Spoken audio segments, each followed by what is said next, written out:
الحمد لله وكفى وسلام على عباده الذين اصطفى أما بعد. قال تعالى في القرآن المجيد والفرقان الحميد: أعوذ بالله من الشيطان الرجيم. بسم الله الرحمن الرحيم. كنتم خير أمة أخرجت للناس تأمرون بالمعروف وتنهون عن المنكر. صدق الله العظيم وصدق رسوله النبي الكريم، ونحن على ذلك لمن الشاهدين والشاكرين، والحمد لله رب العالمين. إن الله وملائكته يصلون على النبي يا أيها الذين آمنوا صلوا عليه وسلموا تسليما. اللهم صل على سيدنا ومولانا محمد وعلى آله وأصحابه فضل صلواتك وعدد معلوماتك وبارك وسلم. صلاة وسلام عليك وعلى آلك وأصحابك يا سيدي يا حبيبي یا رسول اللہ صلی اللہ علیہ وسلم. محترم حاضرین کرام،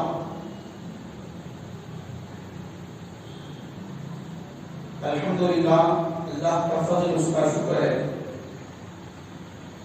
کہ اس نے ہمیں انسان بننے کا شرف عطا کیا اور اشرف المخلوقات ہونے کے ساتھ ساتھ ہمیں مسلمان بنایا. امت مصطفی صلی اللہ علیہ وسلم نے ہم کو پیدا کیا اور پھر ہمیں اہل سنت و جماعت میں رکھا. یقیناً یہ جو باتیں کہی جاتی ہیں درست ہیں کہ یہ مناظروں کا وقت نہیں، یہ اختلافات کا وقت نہیں، یہ جھگڑوں کا وقت نہیں ہے، یہ فرقہ بندی کو لے کر بیٹھنے کا وقت نہیں ہے. بات بالکل درست ہے، لیکن اس کا مطلب یہ نہیں ہے کہ حق و باطل میں خلط ملط ہو جائے، صحیح اور غلط کو ہم ملا دیا کریں. ایسا نہیں ہے. میرے خیال سے اختلافات اگر نہیں ہونا ہے، مناظرے اگر نہیں ہونا ہے، تو بہتر ہے کہ جو جماعت والے، جو تحریک والے یا جو اہل سنت سے الگ تھلگ ہیں، ان کو اپنی جگہ پر رہ کر اہل سنت و جماعت سے دوری اختیار کرنا چاہیے. جیسے اہل سنت و جماعت کی مسجد ہے، یہاں پر کسی جماعت اسلامی کے بندے کو یا کسی تبلیغی جماعت کے بندے کو یا کسی اہل حدیث کے بندے کو آنا نہیں چاہیے، اس لیے کہ بھائی جب ان کا شمار اہل سنت میں نہیں ہے اور ان کے آنے سے چند باتوں میں اختلاف ہو رہا ہے تو ان کا دور رہنا بہتر ہے.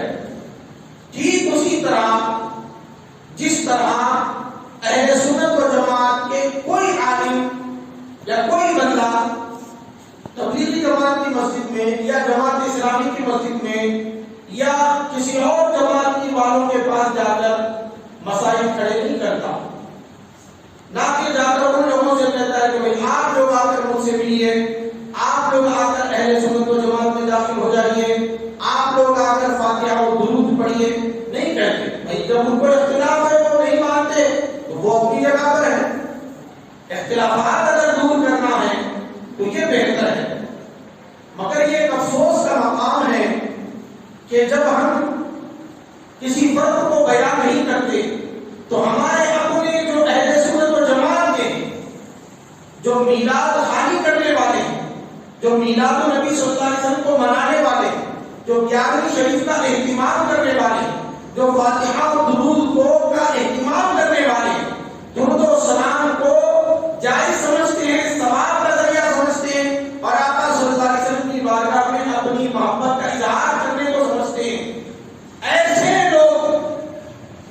لوگ جب جا کر ادھر ملتے ہیں، ان جماعتوں میں شریک ہوتے ہیں اور ان کی اجتماعات کو اہمیت دیتے ہیں، تو مجبور ہوں میں اس بات پر کہ میں یہ باتیں آپ کے سامنے کروں. میں اتنے سال سے الحمدللہ جامع مسجد میں خطاب کر رہا ہوں، آپ نے کبھی مجھ سے کسی اور کے بارے میں باتیں نہیں سنی ہیں. ہماری ایک ہی کوشش ہے کہ کام اقدامی ہو، کام دعوت کا ہو، کام تبلیغ کا ہو، کام بیان کا ہو، تفسیر کا درس الحمدللہ ہم دیتے ہیں، جمعہ کا خطاب میں کر رہا ہوں، نماز کے فضائل، برکات، روزے کے مسائل، تمام شرعی ضروریات پر، بلکہ تبلیغ کی فضیلت اور اس کی اہمیت پر میں نے 12 اس پر خطابات کیے ہیں۔ لیکن بڑے دکھ اور تکلیف کی بات ہے کہ ہمارے اہل سنت و جماعت والوں میں رہنے والوں کو اپنے علماء کی باتیں مزہ نہیں دیتی، دلچسپ نہیں لگتی، اس میں ان کا دل نہیں لگتا۔ انہیں تو مزہ آتا ہے غیروں کی باتوں کو سننے میں، انہیں تو مزہ آتا ہے ان لوگوں کی باتوں کو سننے میں جو ان کو لطیفے سنانے والے ہوتے ہیں۔ تو آج کا یہ اہم خطاب ایک غلط فہمی کو دور کرنے کے لیے میں عرض کر رہا ہوں، ان لوگوں کے لیے ہے جو اہل سنت و جماعت کے ہیں، اپنے آپ کو سنی کہتے ہیں، لیکن وہ لوگ دانستہ یا نادانستہ طور پر غیروں کے ساتھ ہو رہے ہیں۔ حضرات محترم، جب آقا صلی اللہ علیہ وسلم نے ارشاد فرما دیا ستفترق امتی علی 73 فرقۃ، میری امت 73 فرقوں میں بٹ جائے گی،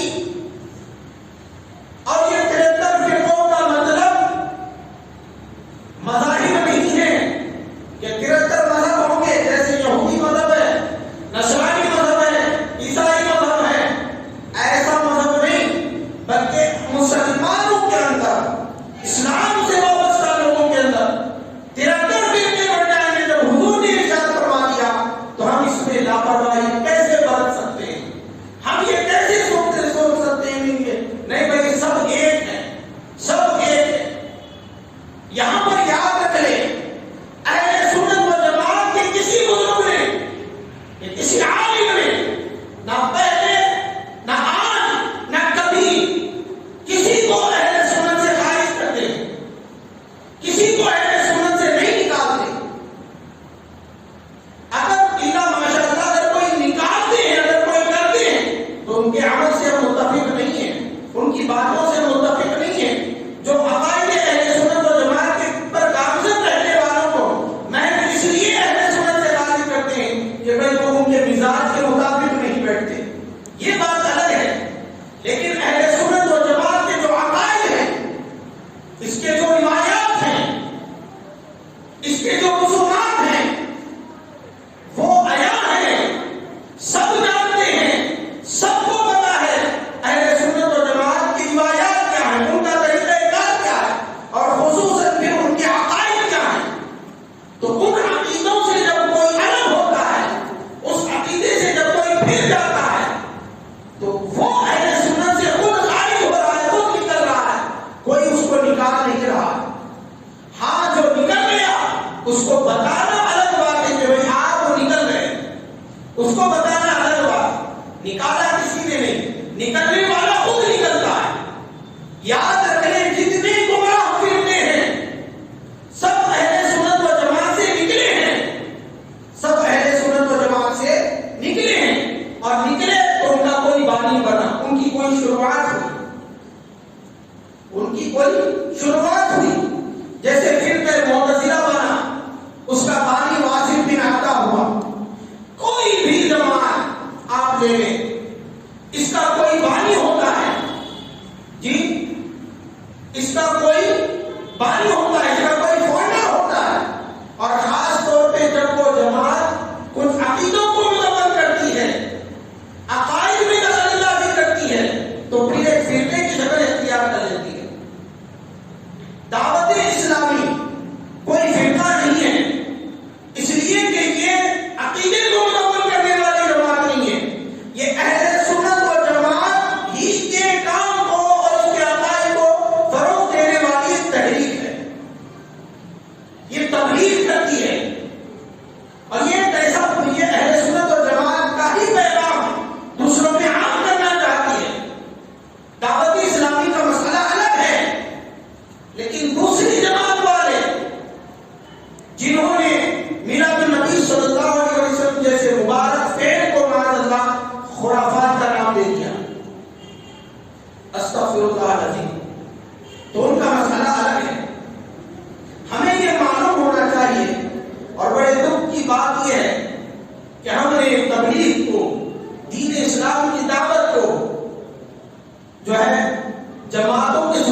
دیا، تحریکوں کے سپرد کر دیا.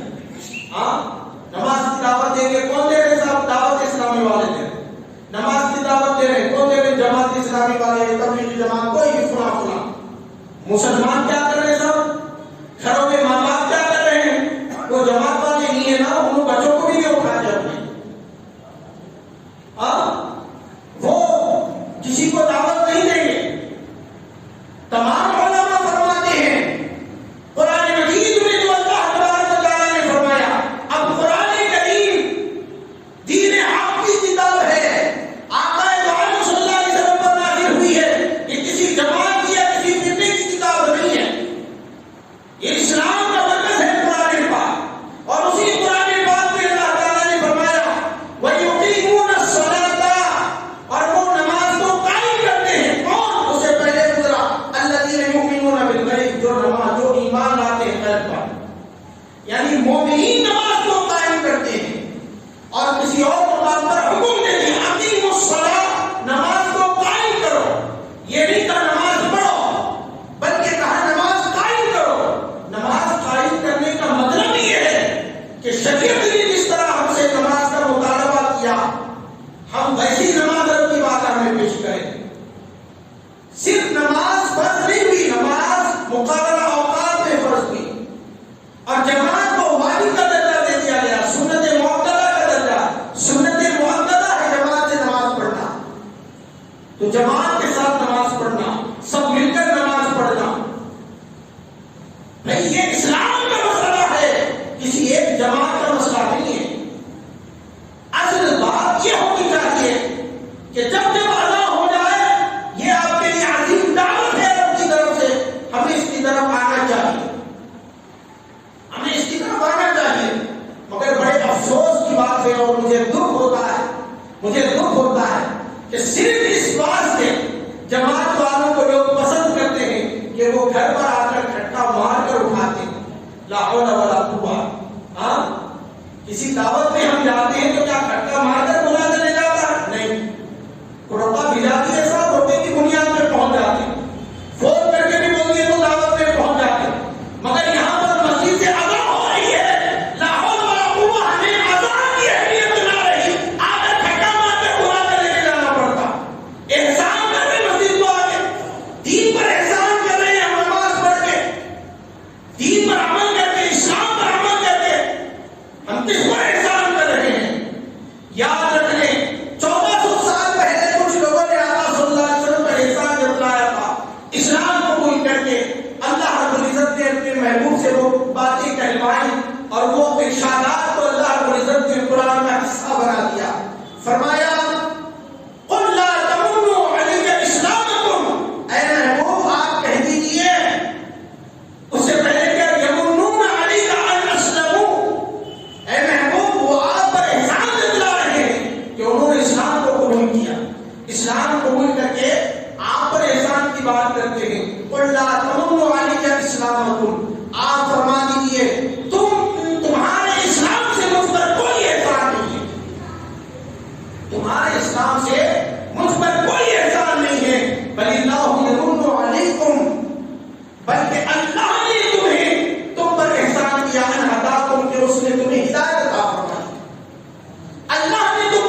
مسجد میں پروگرام رکھتے ہیں، درس تفسیر ہوتا ہے، کتنے لوگ آتے ہیں صاحب؟ بڑی کو جانے کے لیے وقت ہے یا مسجد کو آنے کے لیے وقت نہیں ہے؟ کیا مطلب ہے؟ خدا کو دیکھ کر آنے والے ہوتے تو قرآن کو دیکھ کر آ جاتے، وہاں مجمع کو دیکھ کر جا رہے ہیں، وہاں فوٹو کھینچانے کے لیے جا رہے ہیں، دوسرے الفاظ میں وہاں فوٹو میں حصہ لینے کے لیے جا رہے ہیں، وہاں انتظامات کو دیکھ کر جا رہے ہیں، خدا کو دیکھ کر تھوڑی جا رہے ہیں۔ اس لیے میں کہہ رہا ہوں آپ سے، یہ تحریک کرنے والے، تبلیغ کرنے والے اپنا کام کرتے ہیں، لیکن جن لوگوں کو تبلیغ سے دلچسپی نہیں ہے، تبلیغ کے لیے کو باعث سعادت اور فریضہ نہیں سمجھتے، ایسے لوگوں کا ان اجتماعات میں نہ جانا ہی بہتر ہے، ان جگہوں پر نہ جانا ہی بہتر ہے۔ اور ایک اعتبار سے جو ہمارے مسلمان اور سنی بھائی جو گئے ہیں برگی کو، ان کے لیے میں عرض کرتا ہوں کہ کیا حساب سے آپ گئے؟ وہ لوگ فاتحہ درود کا مذاق بناتے ہیں، میں خود اس پر گواہ ہوں۔ دھوکہ ہے اگر آپ سے کوئی کہتا ہے، جھوٹ ہے، پکا جھوٹ ہے اگر کوئی آپ سے کہتا ہے کہ نہیں بھائی فاتحہ درود کو منع نہیں کرتے، فلاں نہیں کرتے، نہیں صاحب، غلط ہے خیال آپ کا، میں خود اس بات پر گواہ ہوں۔ بزرگوں کے آستانوں سے لوگوں کو روکتے ہیں، میلاد النبی صلی اللہ علیہ وسلم کو معاذ اللہ لوگوں سے دور کرنا چاہتے ہیں، جشن میلاد النبی کو منانے سے روکتے ہیں۔ آپ بتائیے کس مسجد میں، کس تبلیغ کی جماعت کی مسجد میں جشن میلاد النبی ہوا؟ کس تبلیغ جماعت کی مسجد میں جب سے غوث اعظم رضی اللہ تعالیٰ عنہ منایا گیا؟ تو انہوں نے تو واضح طور پہ کہہ دیا غوث اعظم بزرگ تو تمہارے ہیں، ہمارے نہیں ہیں، سرکار غریب نواز تمہارے ہیں، ہمارے نہیں ہیں، پھر ہم کیوں جائیں اور کہیں کہ بھائی آپ بھی ہمارے ہو، اجنبی نہیں ہو، ہم کیوں جائیں؟ وہ جب الگ ہو رہے ہیں تو الگ ہو جائیں، ان سے کوئی جھگڑا نہیں ہے، کوئی سروکار نہیں ہے، لیکن ہمارے سنی مسلمان بھائی جا رہے ہیں، حصہ لے رہے ہیں، جبکہ دیکھا جائے تو زندگی میں کوئی پابندی بھی نہیں ہے، اہل سنت و جماعت کی تعلیم اور تربیت کو سیکھنے میں کوئی وقت بھی نہیں ہے ان کا، مگر وہ شوق سے جاتے ہیں۔ تو استغفر اللہ العظیم، یہ بالکل بے سود اور ہمیں دین سے دور کرنے والے اعمال ہیں دوستو، حقیقت میں یہ دین سے دور کرنے والے اعمال ہیں۔ یہ خیالات چھوڑیں، اب بھی تو سمجھ جائیں، ہم نے زندگی دنیاوی تعلیم کے لیے تو زندگی کا ایک بڑا وقت قربان کر دیا، لیکن دین کی تعلیم کے لیے کتنا وقت دے رہے ہیں؟ دین سیکھنے کے لیے کتنا وقت دے رہے ہیں؟ علم حاصل کرنے کے لیے کتنا وقت دے رہے ہیں؟ اور شریعت کا قاعدہ ہے الاقرب فالاقرب، کیا مطلب ہے؟ جو جتنا قریب ہے وہ زیادہ حقدار بھی ہے، جو جتنا قریب ہے وہ اتنا حقدار بھی ہے۔ عزت ہر ایک کی ہوتی ہے، سارے خاندان والے عزت کے اہل ہیں، عزت کے لائق ہیں، لیکن ماں باپ زیادہ حقدار ہیں کیونکہ والدین زیادہ قریب ہیں۔ دوسرے رشتے دار ماں باپ کی بنسبت دور ہیں تو حق میں بھی وہ دور ہیں، ماں باپ دوسرے رشتوں کی بنسبت زیادہ قریب ہیں، لہذا یہ حق میں بھی زیادہ قریب ہیں۔ آپ سمجھیں، وراثت کے بھی مسائل میں آپ دیکھیے، جو جتنا قریب اس کو اتنا مال مل رہا ہے، جو جتنا دور ہے اس کو اتنا مال کم مل رہا ہے، اور جو زیادہ ہی دور ہے اس کو کبھی محروم نہیں کر دیا جا رہا۔ اور شریعت کا یہ بھی قاعدہ ہے وراثت کے مسائل میں، آپ کو میں بتا دوں، قریب والا موجود ہے، بعد والے کو نہیں ملتا، بعد والے کو نہیں ملتا۔ مثلاً میت کے والد حیات ہیں تو دادا کو وراثت میں سے حصہ نہیں ہے، کیوں؟ والد حیات ہے تو پھر دادا کو حصہ کہاں سے؟ آپ سمجھیں، بیٹا موجود ہے، پوتے کو حصہ نہیں ملتا، بھائی وہ بھی تو خاندان میں شہنا، اس سے نسل چل رہی نا، نہیں صاحب، جب قریب والا موجود ہے دور والے کو نہیں ملتا۔ جب ہم یہ سمجھ گئے تو شریعت ہم پر جب بندوں کے حقوق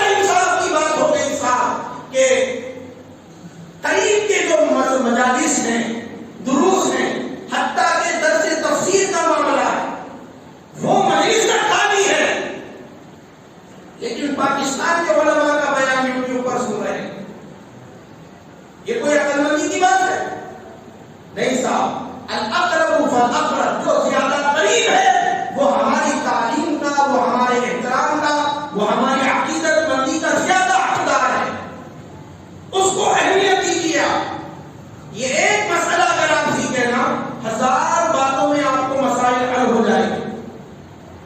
یہ قاعدہ جو میں نے آپ کو بتا دی، تو محترم بزرگوں دوستوں، تبلیغ کو اللہ تبارک و تعالیٰ نے ہر بل مسلمان پر لازم رکھا ہے۔ ایسا نہیں ہے کہ یہ صرف کسی ایک جماعت کا کام ہے، فلاں کا کام ہے۔ جیسے نماز کی دعوت دینا، تو کیا تبلیغ جماعت کا کام ہے؟ دعوت اسلامی کا کام ہے؟ بھئی یہ مسلمان کا کام ہے۔ اللہ نے مسلمانوں کو حکم دیا، اقیموا الصلاۃ، نماز قائم کرو، اللہ کا حکم ہے۔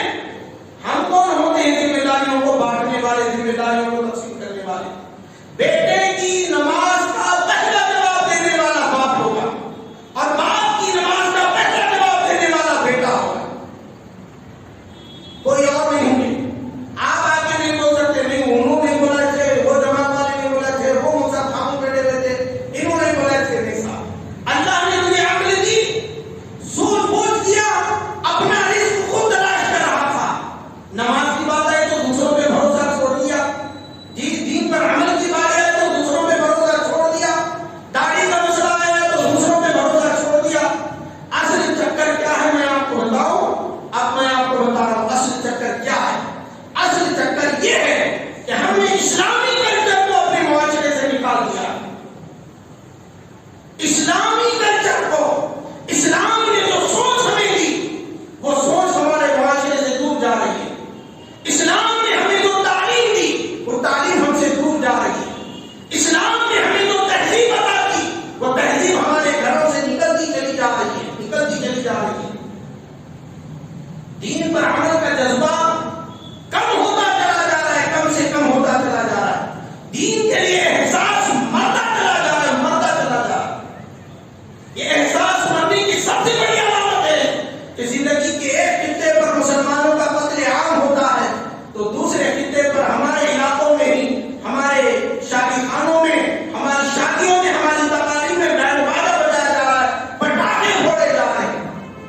استغفر اللہ، اس سے بڑی بے حسی اور کیا ہو سکتی ہے؟ سرکار علیہ السلام نے ارشاد فرما دیا، میرے آقا نے ارشاد فرما دیا، عقل مانے یا نہ مانے، ہمیں یہ ماننا پڑے گا کہ کل دنیا کے مسلمان ایک جسم کی طرح ہیں، کل دنیا کے مسلمان ایک جسم کی طرح ہیں۔ سرکار نے فرما دیا سو فرما دیا، نہیں وہ قضا کا معاملہ چل رہا، میرے خاندان کا مسئلہ نہیں ہے، بچے ناراض ہو جائیں گے، آپ فلاں ناراض ہو جائیں گے، فلاں ناراض ہو جائیں گے۔ نہیں صاحب، مصطفیٰ جان عالم نے ارشاد فرما دیا، کل مسلمان ایک جسم کی طرح ہے، جسم کی کسی ایک حصے کو بھی تکلیف ہوتی ہے، سارے جسم میں اس کو محسوس کیا جاتا ہے۔ آپ کے پیر کو زخم لگا اور آپ کو محسوس نہ ہوا، یہ بڑی خطرناک بیماری ہے، یہ بڑا خطرناک مرض ہے۔ اب مرض زخم نہیں ہے، مرض احساس کا نہ ہونا، مرض احساس کا نہ ہونا، یہ بڑا مرض بن جاتا۔ تو یہاں پر بھی وہی مرض بڑا بن چکا ہے۔ کیا بینڈ باجا مرض نہیں رہا، بڑا مرض بد احساسی ہو چکی ہے۔ ہماری شادی خانے آباد ہے، دعوت خانے آباد ہے، استغفر اللہ العظیم، لیکن مساجد ویران ہیں۔ مساجد میں نمازی کم ہوتے چلے جا رہے ہیں، اور ہم نے تقسیم کر کے رکھ دیا۔ نوبت اسی لیے آئی جماعت بنانے کی، تحریک بنانے کی، کہ جب معاشرے سے یہ ماحول ختم ہوتا چلا جا رہا ہے تو ان کو ایک ماحول دینے کے لیے ایک نام پر جمع کیا جائے، ان کو ایک ماحول دینے کے لیے ایک شکل و صورت میں ان کو اکٹھا کیا جائے۔ یہ تحریک شروع ہوئی ہے۔ تو اگر کوئی تحریک چلاتے ہیں نیک نیتی کے ساتھ چلائے، بہت اچھی بات ہے، لیکن میرا یہ پیغام اس کتاب کے ساتھ یہی عرض ہے کہ اسلامی ماحول اپنے سوسائٹی میں بنائیں، اپنے محلے میں بنائیں، کوشش کریں اپنے گھروں میں اس ماحول کو لانے کی کوشش کریں۔ یہ ماحول ہمیں ترقی دینے والا ہے، ہماری مستقبل کو سنوارنے والا، سجانے والا، اور ایک بڑا انقلاب جس کا ہم انتظار کر رہے ہیں، وہ انقلاب تب پیدا ہوگا جب ہمارے اپنے گھروں میں وہ ماحول آئے گا جو اسلام نے ہمیں عطا کیا، اور صرف مسلمان ہونے کے نام پر ہوگا کہ امامت باندھنا، یہ جامع نظامیہ شعار، دعوت اسلامی والوں کا شعار، فلاں جماعت کا نہیں صاحب، ایک مسلمان کا شعار ہے، یہ نبی کی سنت ہے، سرکار دو عالم صلی اللہ علیہ وسلم کی سنت ہے۔ یقیناً امام غوث اعظم نے بھی باندھا، امام اعظم نے بھی باندھا۔ میں آپ کو کیا بتا رہا ہوں، یہ بزرگوں سے جو تسلسل چلا آ رہا ہے یہ آقا علیہ الصلوۃ والسلام کی دین سے چلا آ رہا ہے۔ اسی لیے یاد رکھیں ہمارا ایک نام ہے مسلمان ہونے کے ساتھ ساتھ، وہ کیا نام ہے معلوم ہے آپ کو؟ غالباً بہت سو نے نہیں سنا ہوگا، مگر میں آپ کو بتا رہا ہوں، ہمارا نام ہے محمدی۔ بولیے محمدی صلی اللہ علیہ وسلم۔ اس سے بڑی نصیب اور کیا ہے صاحب؟ ہم محمدی والے ہیں، ہاں، جو عیسائی اسلام کو آج بھی اپنا نبی مانتے ہیں، حضور کو نبی نہیں مانتے، وہ عیسائی ہیں، وہ عیسائی ہیں، کچھ یہودی ہیں، کچھ نصرانی ہیں، ہم محمدی ہیں، ہم محمدی ہیں۔ تو محمد عربی وحی پدا صلی اللہ علیہ وسلم کے محبت میں ہمیں سنتوں کو اپنانا چاہیے، آقا صلی اللہ علیہ وسلم کی تعلیمات کو اپنانا چاہیے، اس کو فروغ دینا چاہیے، اس کو اہمیت دینی چاہیے۔ یہ اصل پیغام کا محترم بزرگوں اور دوست۔